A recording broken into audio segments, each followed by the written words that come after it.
Hello，大家好，我係高飛。今日係2025年嘅3月24號啦。咁啊，今日咧又翻嚟學啲嘢啊。咁啊，我哋之前咧講生酮飲食咧，講咗好多，同學咧應該都入晒腦噶啦，即係知道咧脂肪係好啊，知道咧植物油係唔好啊。咁啊，只要你咧係有排毒嘅習慣。改善腸胃，因為改善腸胃好緊要嘅。其實身體嗰個健康嘅基礎唔係其他地方，係由腸胃開始。你吸收營養又重要啦。咁同埋咧，我好得意嘅，我哋呢一個腸胃系統咧係排毒又落去嘅，即係屎又落去好嘢又係咁樣吸，即係。講多啲都反胃嘅，即係好似條蟲咁嘅啫。其實我哋咧同蟲咧嗰個基因咧都唔係爭得好遠嘅啫。如果你要計一計數，即係咩蟲啊？我諗起嗰啲蚯蚓啊，佢一路食咧，嗰啲泥咧經過佢個腸咧，就一路啲好嘢，佢要用嗰啲就叫做好嘢啦。佢唔用嗰啲咧就留翻喺條腸度，咁一路咧喺後邊咧就撥出嚟嘅。我哋都係一樣噶，我哋個口食嘢，跟住就出咁啊！呢個咁嘅系統好特別，咁所以咧要調節佢咧係要注意好多飲食嘅方向。最近咧，我個家姐問我，益生菌好唔好啊？咁樣死啊！咁啊，今日唔係講呢樣嘢，不過提開係提埋咧，即係講健康嘅。佢話益生菌好唔好？我就同佢講咧，因為佢係我親人，我又唔係要賣嘢，同埋咧以我嘅理解，如果你唔係好肯定知道你嗰個菌種嘅治療啊，即係你要用乜嘢菌嚟做啲乜嘢嘢嘅話咧，就不如唔好理食益生菌嘅嘢，直頭唔好 Q 食。我嘅建議俾佢咧就係你食多啲菜，嗰啲渣吞埋佢，呢樣嘢係好重要嘅。因為咧好嘅菌咧係需要食纖維嘅，嗰啲纖維唔係俾你食嘅。雖然嗰啲纖維係你食唔到，不過咧你啲好菌係要食佢。咁啊，兩樣嘢，腸胃改善一定係要食菜啲渣。如果你係食全肉嘅咧，就係另外一個故仔啦。咁但係如果你係雜食嘅，即係都會食下蔬菜嘅，就係要食埋啲渣，同埋肯定係唔可以再食甜味嘅嘢。個味道係甜味咧，都係少食。咁不過我哋嗰個超級能量飲品咧係落好多嘢噶嘛，我話搞完之後咧都係有少少甜味，咁嗰個唔計啊，即係咧你用啲代糖啊剩啊搞嗰啲冇意思嘅，即係落少糖啊好多糖啊好咧，咁其實冇意思啊。咩 Diet Coke Zero 嗰啲咁樣嘅可樂咧就仲衰仲毒，嗰啲係唔食得嘅。咁你腸胃就好噶啦，甜味同埋纖維兩個 point。咁但係今日咧講健康嘅資訊咧，就係生酮飲食、排毒、識啦各樣，跟住咧少講嘅。我哋以前咧有講呢一個嘅硼砂嘅陰謀，硼砂嘅陰謀你都知硼砂幾咁重要嘅，其實係人人都需要食啲硼砂，或者係你真係驚嘅你就走去買純硼嘅補充品，咁啊貴好多。無他，係一定要硼嘅，你有好多功能同硼有關嘅，即係不可或缺嘅。咁嗰個又係一個陰謀啦。冇咗硼咧，好多病啦。食咗啲硼咧或者硼砂咧，你係醫好多病嘅，即係哇由呢個甲狀旁腺啊，跟住咧做骨頭啊，跟住咧神經系統啊，即係你噏得出嘅病都係同佢有關，亦都有美啦。美亦都係一個美唔算陰謀嘅個原因咧，係已經好多人講美係好重要，亦都有建議人食，所謂陰謀係咩？由上至下，左至右，中間全世界嘅專家同埋主流資訊都話係唔好嘅嘢咧，而原來佢係好嘅話咧，咁嗰個就叫做陰謀啦。咁鎂唔算啦，咁但係鎂咧都係一個好重要嘅物質，你要食嘅。咁再落嚟咧嘅陰謀咧係講脂肪，脂肪咧就知道咧係而家先知道係重要啦，多咗人知啦。但係有啲好低能嘅，或者係仲係lock 死咗喺醫生啊，即係神聖嘅職位啊，哎呀，嗰啲人咧係仲未能夠接受咧食多啲脂肪對身體好嘅，即係咧佢唔會理身體好唔好咧，就已經係驚咗食脂肪會肥嘅先啦，即係呢樣嘢係好無知。食脂肪肥咧嘅機制喺邊度咧？就係你要食碳水化合物，又食碳水化合物好多，又食甜嘢，又食脂肪，咁咧你就易肥啲嘅，係會易肥啲嘅。但係其實個原因咧就唔喺個脂肪嗰度，係喺個碳水化合物嗰度。咁脂肪你係消化唔到啦嚇。過多嘅碳水化合物，你當然係消化唔晒㗎啦，你用唔到㗎。咁嗰啲咧全部都會變成脂肪啊。咁嗰個係一個會肥嘅原因。咁嗰個咧又搞咗咁多年咧，而家開始咧鬆綁啊，即係覺得脂肪好喎，多咗人食豬油㗎啦。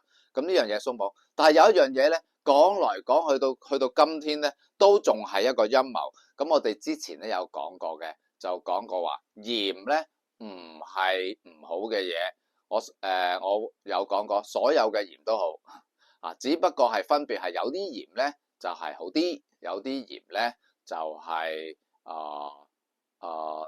好，但係冇咁好啊。好啲或者最好嘅鹽係點分咧？餐桌鹽化學嘅，咁餐桌鹽。咁點解叫化學？因為普通咧喺街買啲餐桌鹽咧，你審出嚟嘅時候咧，哇好順滑啊，哎呀好方便啊，一倒咧就出。嗰啲鹽咧係加料嘅，加咗可能加咗啲木糠啊，cellulose， 或者甚至有啲咧係可能有重金屬啊，即係令到咧佢係有個物質叫 anti-kicking。anti-kicking 咧，即係話鹽咧天然嘅狀態咧，佢係一定將空氣入邊嘅濕氣咧吸咗之後咧，就自己黐住自己啊，成嚿嘢就成餅嘢。就一般嘅鹽咧，如果你用純嘅鹽咧，你係要搓一大輪先好滲到出嚟，因為佢黐實晒，咁唔好用啊。咁點樣啊？加啲化學嘢落去咯。咁餐桌鹽咧就有呢樣嘢啦，就冇咁好啦。但係餐桌鹽本身嗰個鹽咧，係對身體冇害嘅，咁多數啲人咧都話餐桌鹽咧係唔係咁好嘅。所謂唔係咁好咧，即係話都要少鹽少油少糖咁樣咧。咁嗰個鹽咧就係被認為係比較差啲嘅鹽。咁但係其實咧我講過sodium chloride 即係氯化鈉，即係唔好講中文，氯化鈉啊，餐桌鹽嗰個主要成分，嗰個成分係冇問題嘅，食多都冇問題啊，冇害嘅。只不過咧，我哋喺從鹽裏邊咧係應該係食多種微量元素嘅礦物質。就譬如話我哋做谷胱甘肽會落一堆鹽水落去㗎啦。咁嗰個鹽水係咩啊？72種微量元素，即係乜 Q 都有啊！你睇下個樽咧入邊寫住，哇好多嘢。咁我曾經講過咧，如果係物流影響咧，你買唔到我哋一向買開嘅嗰種嘅鹽水嘅話咧，你用普通rock salt 即係石鹽咧都得嘅。石鹽咧係咩咧？石鹽咧就係最清潔嘅鹽，亦都營養豐富。石鹽咧有幾種㗎喎，即係有黑色、有粉紅色。總之係礦產喺個地嗰度掘出嚟嘅，咁嗰啲咧就冇污染嘅。海鹽咧係有營養，有多種微量元素，但係有污染，有微粒，有膠嘅微粒，好難避免噶啦。除非你話嗰個因為咧所有地方如果經過雨水咧嘅洗禮咧，個雨水係帶咗好多微膠咧落去個水資源河流嗰度，咁啊點都出到海，咁所以我哋個海咧都好多微膠粒嘅，咁入邊啲鹽咧都已經有晒，咁啊呢樣嘢冇咁好難避免，咁啊唯有咧係排毒嘅啫。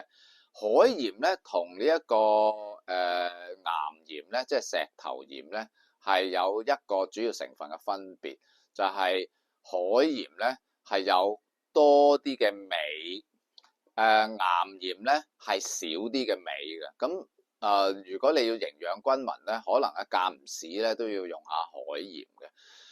咁個微膠點啊？冇啊，即係你排毒啦，排翻佢出嚟啦。咁用谷胱甘肽啦。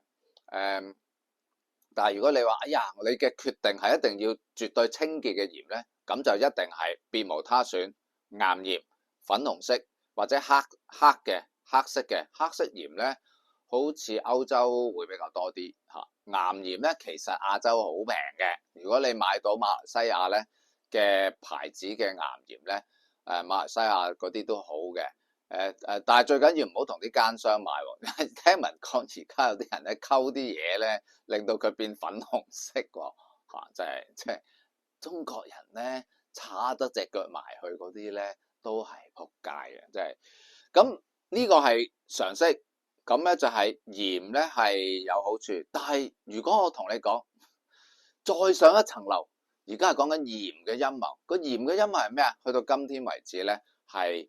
大部分人咧都係警告你唔好食咁多鹽，食咁鹹壞身體唔好，講極都唔明。好似我啲屋企人咁咧，講極都唔明。不過我啲細路咧係冇得揀。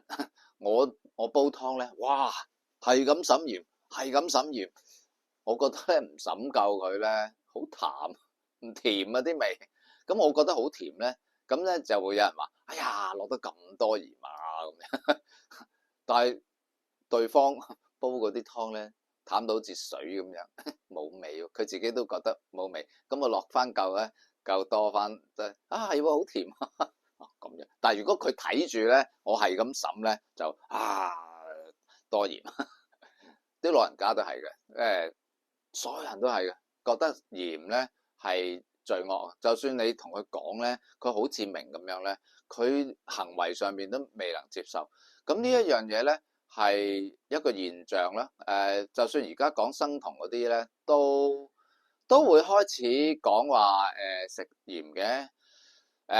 你真係留意營養學咧嘅最新嘅發展咧，你知道鹽嘅重要性嘅。咁我哋咧亦都講過晒㗎啦。咁但係咧，今天我講個陰謀俾你聽咧，你有冇諗過咧？係一個機制咧，呢個世界存在住一個機制。而家我解釋俾你聽，我即係一陣間詳細講解入邊嘅資料之前，我講個 big picture 俾你聽。個大嗰個宏觀係點咧？就係要你早死啊嘛，要你多病啊嘛。你多病嘅，咁我啲藥先有得賣㗎。咁有幾個大陰謀已經最近都破解咗，但係咧仲有好多知識上面俾人追得及，就係破解咗啲咩咧？就係原來植物油係衰㗎，原來唔係脂肪衰，係啲糖衰㗎。呢樣嘢咧兩個大陰謀咧已經破解咗啦。咁啲人開始知啦。咁但係另外一個大陰謀就係鹽啊。即係你有冇諗過咧？其實喺我哋個醫療系統、營養嗰個嘅知識、主流嘅資訊，壓止你食鹽、壓抑你食鹽，其實都令你有病啊！仲要係一般嘅病，即係最多人有嘅病，就係因為冇鹽。嗰個鹽嘅錯誤嘅資訊咧，絕對係其中一個主要令到大部分人病嘅一個原因嚟㗎。硼砂當然都係啦，但係咧鹽撲街啲，硼砂就係嗰度硼砂啫。鹽入邊有好多嘢㗎，即係鹽咧入邊係個營養，真係實在太重要。咁你食唔夠鹽，跟住佢哋就賣好多營養補充俾你。咁嗰度已經貴咗噶啦噃，即係你原本係，不多2羹鹽咪搞掂啦。但係，哎呀，我唔夠啊，我買啲營養補充先。咁嗰度已經貴咗，跟住咧再衰啲嘅咧就係，天然嘅鹽咧，佢叫你唔好 Q 食。佢嗰啲藥其實係鹽嚟噶，西藥有西藥係鹽嚟噶。點解？因為你平時唔食鹽啊嘛，到你入廠好 Q 大鑊嘅時候，俾啲鹽你，哎呀，救命啦，救翻條命啦，唔使即刻死。如果你再唔食鹽咧，你即係有啲人病到已經要入廠啦，佢嘅急救咧係鹽嚟噶，就係因為你食得太少鹽，你成世都係少鹽少油少糖啊，咁你就冇人肯戒糖嘅，即係少有但係少啊，咁啊，即係但係到最後咧係嗰個嘅問題咧係到最後醫你救你條命嗰樣嘢，其實只不過係 sodium chloride 鹽水。氯化鈉平到冇人有，但係因為你要入廠，咁佢就收貴好多噶啦。咁呢一個大嘅陰謀咧，係冇人留意嘅，即係冇人用呢個角度嚟睇嘅。其實咧都害死好多人嘅。其實好多人咧過去幾十年咧，早咗埋單咧，全部都好大機會係缺鹽嘅。咁所以咧，今日講嘅嘢咧就係鹽水補身嘅喎，呢個係一個陰謀嚟嘅。但係咧，要去到你就嚟釘得，就嚟嗰副計咧唔喐得嘅時候，佢先至俾你嘅嗰樣嘢叫做吊鹽水。其實冇人咧去質疑嘅，點解有吊鹽水呢一樣嘢嘅？即係唔吊其他嘢嘅。咁有人吊葡萄糖，但係咧可以肯定話俾你聽咧，吊葡萄糖之前一定有吊鹽水，吊鹽水係一定係主要嘅，葡萄糖都係其次嘅啫。令你繼續存在活命嗰個急救嘅過程咧，就叫做吊鹽水啦。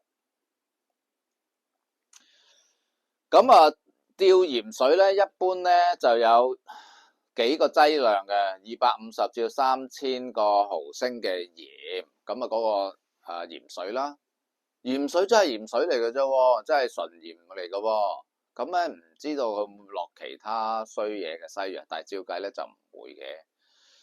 不過我曾經都有懷疑過嗰包鹽水咧，佢有其他嘢喺度咧，其實唔係對身體好好嘅。咁但係個問題係咩咧？即係嗰度要再即係要抄資料都唔容易。我抄而家俾你睇嘅資料咧，唔容易揾嘅，因為我如果直接問咧，佢一定係第一句，哎呀，唔好食咁多鹽，頂你喺後邊唔知第3、4段其中一行啊，哎呀，其實要食鹽。係咁嘅一回事，即係佢到而家佢都主流都係誤導你嘅，即係唔想你食鹽嘅。咁啊，吊鹽水咧有一樣嘢咧，我要講一講。點解要講呢樣嘢？呢樣嘢實在太顯而易見啦。即係到你需要急救嘅時候咧，其實好多時你吊住嗰個鹽水咧係冇其他嘢食咧，你都仍然咧可以存活㗎喎。咁你要諗下個邏輯係有乜嘢係你生命上邊最重要最基本嘅嘢，能夠令你繼續唔使死嘅，即係仲要係嗰部機咧都仲喐得嘅，就係乜嘢咧？唔係飯，唔係麥皮啊，唔係水果，最中意哎呀果食啊素食啊咁樣吓，唔係食菜，唔係食飯，唔係食水果，更加都唔係食肉，即係吊住你條命，等你唔使死，原來係俾鹽你。咁如果呢樣嘢係你吊住你唔使死嘅嘢，佢平時佢你唔好食喎，咁咩邏輯嚟噶？即係佢吊住你，即係重要啦，即係 essential 啦，即係冇咗佢唔得啦。但係喺老人院嗰啲老人家冇得食鹽噶喎，醫院唔俾噶喎，唔落得咁多噶喎。